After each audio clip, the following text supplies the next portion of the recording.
back onto the K-pop train, I recently watched your shutdown dance video. Oh, yay. Yes, Yeah. I want to know, the minute you heard the song, did you want to do this dance? Yeah, I'm always like looking at new releases, like K-pop. I get very excited when there's a new song, and I love the video. Like, I know there's a bunch of stuff about that video, but I really liked the video, and I liked the styling of the girls in the video a lot, like the warm tones and stuff. That was really cool. And dude, Jenny, her facial expressions are just so good. I'm such a huge fan of her, just over here. Like, so good, so engaging. She's such a good performer. And Lisa, Rose, Jisoo, they're all really good performers. Great. But I love her close-ups, like when she's emoting, it's so cool. And yeah, when I saw the video, I saw that they did a challenge, and I was like, this choreography is fun. So I just like practiced it for 4 or 5 days. Oh my gosh. But you're absolutely right about their facial expressions. If you notice, in real life, these girls are like very quiet and shy and cute and happy, and then suddenly a camera is on front of you, and then you get like, whoa, energy, fire, full on queen energy. Yeah. And it's crazy to see a transformation like that, but it's so fascinating. And that's another reason why, you know, you go on these binges of Korean culture, Korean music, because you want to see like, how do you go from here to here? How much effort do you have to put into it to dance like that? Yeah. And it's a lot of effort. A lot. Speaking of music, I have started to listen to you singing and your own music. So tell us about your singing journey and where that has come till now. It's been good. I've really enjoyed like the whole process of writing like a bit of a song and then it finishing. There's like so many steps, and I think I've gotten so much better at like the steps in the middle. Whether even if it's like writing a better song, I've gotten better at that. I've gotten better at like getting production done for a song and like things like giving feedback or coming up with a cool video concept, and like all of those things are really fun. And I think I've just like grown with every like music project that I've put out, and I have another one that I'm working on right now.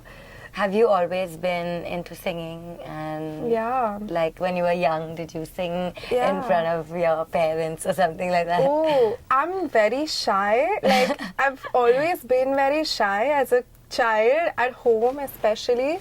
My entire family is into music except for my father. My mom is a very good singer, and my brother plays like multiple instruments. There's a lot of music in my family. So I got okay with singing in front of my brother because he's a bully and he forced me to. So we actually write songs together a lot. Like he lives in the US and he'll send me like a riff and I'll write something, and then he'll kind of put it into like Logic and he'll make something on it.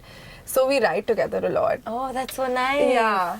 To be able to write with your sibling, I'm sure it must be so fun because you're already so close. It must be a very different experience. It's cool. I wish we started doing this before, because he's an investment banker now.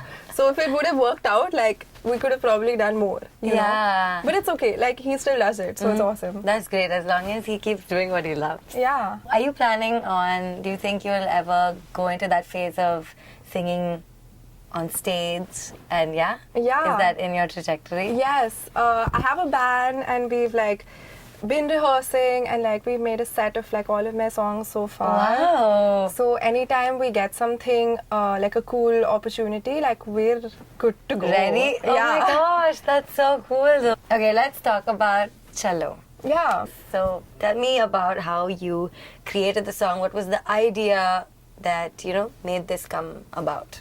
I wrote this random thing on guitar or something, I can't remember, about like motivating yourself. And then I thought we should do a 1-minute song. It's a cool format. I want to try. And then I sent it to my friend, and then he said, "Nahi, ye motivation boring lag raha hai. Let's change it." So I was like, what can I make this? Then I thought of making it about like a long-term relationship, which is what it's about. And then changed it, and I sent it to my producer and kind of went back and forth and just made a really quick 1-minute thing in like 2-3 days. It was very quick. 2-3 days? Yeah, like the writing process and recording doesn't take very long, but like the mixing and all that takes time, right? So it was very quick, and I already had an idea in my head that I want my creator friends in the video, and I want it to be shot this way, which is, that video is very low budget, but it looks cool. It looks great. Yeah, and I think that's my biggest skill set. I think like do low budget things, But make it them look good. professional. Yeah. And I have to say, it's very catchy. Like, if I just hear the word cello in my head, it's and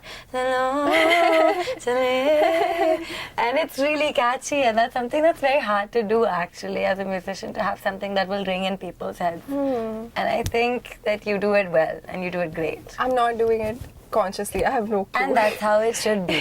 that means it's naturally coming from you. Yeah, from no within. clue. It's been so lovely to have you here. I hope you had a great time. I did. Thank you. Thank you. And now the audience knows that Sejal also listens to K-pop music and is a K-pop fan.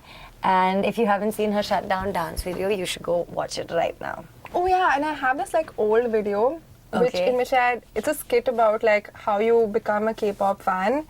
Really? That's a really fun one too. Like I'll recommend that video also. Okay, go watch that video because Yeah. that's what I'm going to do right after this. Thank you so much. I am Zoe, your host for K-Pop Cravings on 94.3 Radio 1. And this is Sejal. Thank you so much for being with us. Thank you. Thank you for having me. 94.3 Radio 1.